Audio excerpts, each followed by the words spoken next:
I think the media is responsible for perpetuating a rape culture. And, you know, I mean, it's profitable for the people at the top who run the rape culture, you know, who run it, and, you know, they profit from it, and to say otherwise would be a big fat lie. But so, you know, they don't want any kind of power shifted away from the way they have it set up in a very hierarchical manner with, you know, women's free labor at the bottom, largely slave labor, at the bottom of that big pyramid. Hollywood is the one that keeps all this power structure and all this culture of racism and sexism and classism and genderism and all of it in place. They continually feed it, and they make a lot of money doing it. And they do it at the behest of their masters who run everything. But that's the culture. It's a culture of fear for sure. You know, and it's a big culture of mind control too. MK Ultra mind control rules in Hollywood. If you don't know, Google that and look into it. Now, I grew up watching Roseanne, and I remember when Reputation was ruined. I don't really remember why it was ruined, but it's starting to make a little sense here.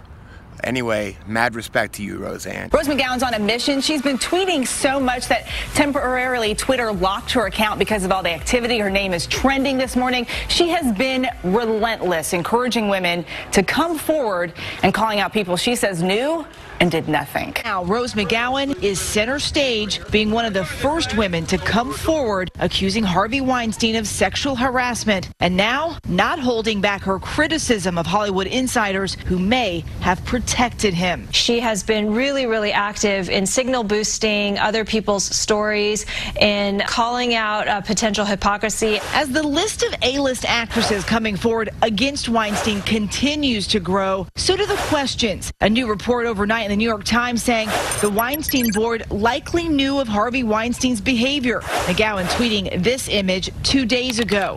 They knew, they funded, they advised, they covered up, they must be exposed, they must resign. McGowan also calling out some of Hollywood's leading men she believes knew about Weinstein's behavior but chose to stay silent. Matt Damon and Ben and Casey Affleck. Both Matt and Ben have come forward saying they never knew what was going on. Just falls into this culture of silence that really extends beyond Hollywood. People whisper about these sorts of things in the shadows. Every day more women are coming forward, and now the accusations are not just against Harvey Weinstein. His brother is facing allegations of sexual harassment as well. And today, Molly Ringwald published an essay where she described her own battles against sexual misconduct. Molly Ringwald in 16 Candles. At just 13 years old, Ringwald says she was the victim of sexual misconduct in Hollywood. Ringwald revealed the disturbing accounts in a new essay published in The New Yorker. She says in the essay that at 24, even after landing major movie roles, she was still encountering intense and vulgar harassment. She says the head of a movie studio at that time was so dismissive of her career, he was quoted in a magazine saying he wouldn't know who she was even if she performed a sex act on him. Ringwald never named the man, but today former Disney and DreamWorks mogul Jeffrey Katzenberg issued this statement. That Molly Ringwald had to read those words attributed to me and believe I said them is horrifying, mortifying, and embarrassing to me. Anyone who knows me now or back then knows I do not use language like that as a matter of course or tolerate it. Miss Ringwald, 22 years too late. I am deeply sorry. Ringwald is among other Hollywood power players coming forward with horrific stories by the day. At the Elle Women in Hollywood Awards in Beverly Hills, Jennifer Lawrence and Reese Witherspoon talked about horrific abuse. Witherspoon revealed she was sexually assaulted by a movie director when she was just 16. True disgust at the director who assaulted me when I was 16 years old. Saying she had guilt for not speaking up earlier. Quote, I feel true disgust at the director who assaulted me when I was 16 years old, and anger at the agents and the producers who made me feel that silence was a condition of my employment. And while that was the first time Witherspoon remembers being sexually assaulted, she admitted that it wasn't the last, adding that she was inspired to tell her story after seeing so many women speak out about their own painful experiences. Quote, I actually felt less alone this week than I have ever felt in my entire career. You can only heal by telling the truth. The firestorm started by the stories of sexual abuse at the hands of Harvey Weinstein continues to grow. Today, he resigned from the board of his company. There's something in the mist. And now the executive producer of this show, The Mist, is accusing Harvey Weinstein's brother, Bob, of sexual harassment. Amanda Siegel ran the show for the Weinstein Company. Siegel told Variety Weinstein made unwanted romantic advances over a period of months that began last summer. The X-Men director that's at the center of a huge sexual abuse scandal with a young boy admits he is quite bisexual. Not the best time. Meet Michael Egan, the man filing a civil lawsuit against X-Men director Bryan Singer for allegedly drugging and sexually assaulting him while he was just 15. But Egan is 31 years old now, so what took so long? We attempted to come forward years ago, and a lot of it fell on deaf ears. What made you come forward now? Maybe we'll start with that. Sure. I turned it in when I was a kid. My mom turned it in to the authorities. We were living here in Los Angeles. Turned it in, and what happened was basically it fell on deaf ears. I mean, we didn't get anywhere, and then I basically buried it in me as deep as I possibly could. I developed a problem with drinking, and to numb that pain for years. And then about 2 years ago, I decided to completely stop the drinking, and 11 months ago, I walked into my first trauma therapy. I've been undergoing trauma therapy for the last, I think, 11 months. I grew up in the Midwest. I grew up in Nebraska, had the aspirations of becoming an actor. Then was advised to move to Los Angeles. Moved to Los Angeles and continued to pursue my dream of being an actor. And went to a private school here in Los Angeles. At the time was called San Fernando Valley Professional School. Very small school. I believe there were 4 children in my grade. One of them was Chad Shackley's younger brother, and became close friends with him. Had me over to the house of where these perpetrators in this ring kind of basically started. They pull me away for their threat sessions and tell me they have gaydar, they have this.